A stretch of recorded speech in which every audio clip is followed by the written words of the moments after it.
ప్రకృతిలోని శక్తులన్నింటికీ మూలశక్తికి ప్రతిరూపమైన దుర్గామాతను ఆశ్వయుజ శుక్ల పాడ్యమి మొదలుకొని నవమి వరకు వరుసగా 9 రోజులు 9 రూపాలలో పూజించడం సంప్రదాయంగా వస్తోంది.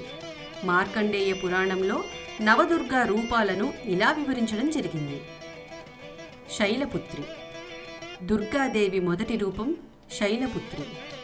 వృషభవాహన రూఢయైన ఈ మాత కుడి చేతిలో త్రిశూలం, ఎడమ చేతిలో కమలం ధరించి నవరాత్రులలో తొలి పూజను అందుకుంటుంది. ఈమెను ఉపాసించడం వల్ల మనలోని గర్వము అణచివేయబడుతుంది.